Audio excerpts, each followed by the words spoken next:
पता लगा कि 7 तारीख को सरखाप की पंचायत उनके घर के नजदीक है, वो उसी दिन वहां से भाग गए पहले दिन और जाकर सिर्फ ड्रामा करने लगे। इस तरह के ड्रामे से हम लोग नहीं भावुक होते। अगर वो वाक्य में भावुकता के साथ कहते या वो करते तो उनकी बात सुनते। इनकी तरफ आग उठाने की कोशिश की तो आंख निकाल ली जाएंगी। इनको डराने की और धमकाने की कोशिश सरकार या बृजभूषण गलती से भी ना करे। अगर उनके घर को घेरने की बात आएगी तो वहाँ गोंडा में भी जाने को तैयार है। राम राम, हरियाणा तक देख रहे हैं आप और सोनिया मेरा नाम है। मेरे साथ हैं चौधरी सुरेंद्र सोलंकी जो कि 360 खाप के प्रधान हैं। आज का दिन अहम इसलिए भी हम माने कि यहाँ एक खाप पंचायत हुई है जो हुई है बवाना गांव में। अब उस पंचायत का क्या उद्देश्य रहा, कितनी और खापें वहां पर जुड़ी, जो पंचायत हुई वो कितनी बड़ी हुई, इसी संदर्भ में आज हम इनसे बातचीत करेंगे। पहले तो हम ये जैसे कि हमें मालूम है कि खाप पंचायतों का दौर लगातार जारी है, पंचायतें हो भी रही हैं। अब जो बवाना में पंचायत हुई है उसके बारे में बताएं और क्या फैसला हुआ है। देखिए, ये दिल्ली में जो पहलवान पिछले 20 दिन से बैठे हैं जंतर मंतर पर, ये पालम 360 के अंतर्गत एरिया आता है और पालम 360 उत्तर भारत की सबसे बड़ी खाप के रूप में है, जिसमें दिल्ली के सभी गांव तो है ही है, लेकिन हरियाणा का बहुत सारा पार्ट इसके अंदर आता है। तो हम शुरू दिन से पालम 360 इन खिलाड़ियों के साथ समर्थन में खड़ी है। लेकिन अब आगे की रणनीति के लिए हमने आज 360 की पंचायत बुलाई और उसमें हमारे 34 तपे सब वहाँ मौजूद थे, चाहे लाडोसराय 96 हो, चाहे बवाना 52 हो, नरेला 17 हो, कराला 17, तिहाड़ 28, सुरेडा 17, इस तरीके से सारे तपे मौजूद थे। और हम लोगों ने 5 सूत्री प्रस्ताव पास किए हैं। पहला प्रस्ताव ये है कि पालम 360 का एक प्रतिनिधिमंडल माननीय राष्ट्रपति से समय लेकर उनसे मिलकर एक ज्ञापन सौंपेगा कि उन पहलवान बच्चियों को न्याय दिलाने के लिए राष्ट्रपति जी आ गए हैं। दूसरा प्रस्ताव है कि जो कुश्ती संघ हो, चाहे खेल के और भी संघ हो, उनके अंदर राजनीतिक नियुक्तियां बंद होनी चाहिए, खिलाड़ियों का चयन होना चाहिए। तीसरा प्रस्ताव है कि हम लोग इनकी आर्थिक रूप से पहले भी मदद करते हैं, आगे भी मदद करते रहेंगे। और चौथा प्रस्ताव था कि पालम 360 के अंतर्गत जितने भी चुने हुए नुमाइंदे हैं, प्रतिनिधि हैं, उन सब से हमने अपील की है वो सब किसी भी पार्टी में हो, इन खिलाड़ियों के समर्थन में आए। और पांचवा प्रस्ताव था कि हमारी 360 के अंतर्गत जितने भी गांव हैं, जितने भी तपे हैं, वो सब समय समय पर यहां पर आकर खिलाड़ियों का हौसला अफजाई करेंगे। ये 5 सूत्री प्रस्ताव हमने पास किया है और सर्वसम्मति से पास किया है।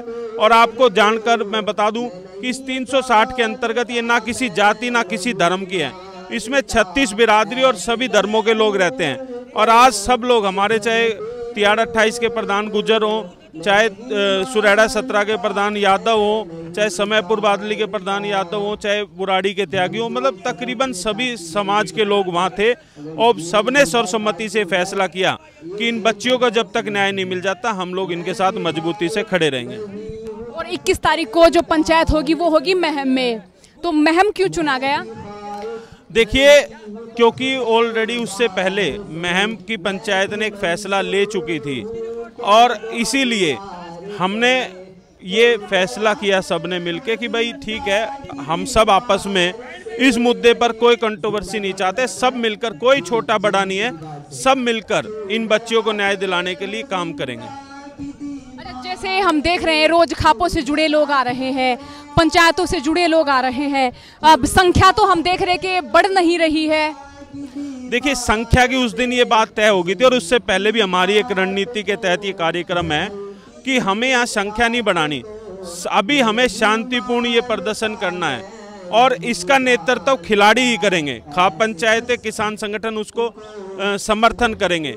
जिस दिन संख्या बढ़ाने की बात आएगी, मैंने यहाँ से भी कहा, हम अकेले ही काफ़ी हैं, हम अपने सब भाइयों से तो लेंगे ही, लेकिन अगर सरकार बॉर्डर सील करेगी तो दिल्ली में इतने सक्षम लोग हैं कि दिल्ली को चारों तरफ से घेर लिया जाएगा, उसकी चिंता नहीं है। सिर्फ ये है कि 21 तारीख तक सरकार को अल्टीमेटम दिया और शांतिपूर्ण चाहते हैं, जरूरत पड़ेगी तो वो भी काम करेंगे। अच्छा, ब्रजभूषण शरण सिंह ने पहली बार जब खापों की पंचायत हुई तो एक अपील की थी कि चाहता वो कोई गलती हो तो मैं खाप में के लोगों से मुलाकात करूंगा। अगर ऐसी ही अपील फिर भी आ गई, उस अपील को आप मानते कि रणनीतिक अपील थी, वो कोई भावुक अपील थी नहीं, भावनात्मक थी नहीं, वो एक रणनीति के तहत उन्होंने ऐसा कहा था कि ताकि खापों के लोग भावुक हो जाएं, ऐसा मानते हैं? देखिए, उनको भावुकता भी करनी नहीं आई। वो एक तरीके से दादागिरी तरीके से डराने की धमकाने की कोशिश कर रहे थे खापों को। अगर इतना ही खापों का एक इतिहास है 1500 सालों का, यहाँ पर जो भी दोषी व्यक्ति होता है उसको भी बुलाया जाता है और जो पीड़ित पक्ष होता है उसको बुलाया होता है। जब उनको ये पता लगा कि 7 तारीख को सौर खाप की पंचायत उनके घर के नजदीक है, वो उसी दिन वहां से भाग गए पहले दिन और जाकर सिर्फ ड्रामा करने लगे। इस तरह के ड्रामे से हम लोग नहीं भावुक होते।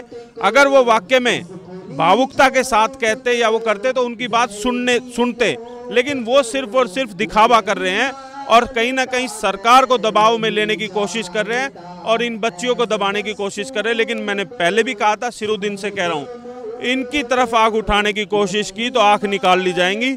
इनको डराने की और धमकाने की कोशिश सरकार या बृजभूषण गलती से भी ना करें। अगर ये धरना आगे जारी रखने की परिस्थिति आएगी तो? लगातार जारी है, मैंने कहा और मैंने यहाँ पे भी कहा, हम आर्थिक रूप से इनकी मदद भी कर रहे हैं और आगे भी करेंगे। इनको घबराने की जरूरत नहीं है। इन बच्चियों को न्याय मिलना चाहिए और ये ना सिर्फ इन बच्चियों का, देश की 70 करोड़ महिलाओं के न्याय की लड़ाई लड़ रहे हैं, तो उस लड़ाई में पूरा देश साथ है। बहुत बहुत शुक्रिया हमें समय देने के लिए। हाँ, मेरा एक सवाल और मुझे ये याद आया, जैसे आपने इन खापों का जिक्र किया कि दिल्ली के आसपास वाली खापों का, तो बृजभूषण के एरिया में खाप कल्चर इस तरह का तो नहीं है, तो क्या आपको ये नहीं लगता कि एक बार खापों की पंचायत या मीटिंग उस क्षेत्र में भी होनी चाहिए? देखिए, खापों का एक सिस्टम है, अगर जरूरत पड़ेगी तो वो भी करेंगे, लेकिन जब उनके घर के बाहर ही हमने किया है, वो जहाँ पर हमने खाप पंचायत की जनता, वहाँ से 10 कदम की दूरी पे उनका घर है, तो ये भी तो उन्हीं का घर है ना। यहाँ पर कि जब वो यहीं से डर के भाग गए, यहीं अपना पक्ष नहीं रख पाए, तो वहाँ करने से क्या फायदा। लेकिन हाँ, जिस दिन सबका सर्वसम्मति से फैसला होगा, अगर उनके घर को घेरने की बात आएगी तो वहाँ गोंडा में भी जाने को तैयार है। बहुत बहुत शुक्रिया समय देने के लिए। तो ये चौधरी जो सुरेंद्र सिंह है, ये हमारे साथ थे।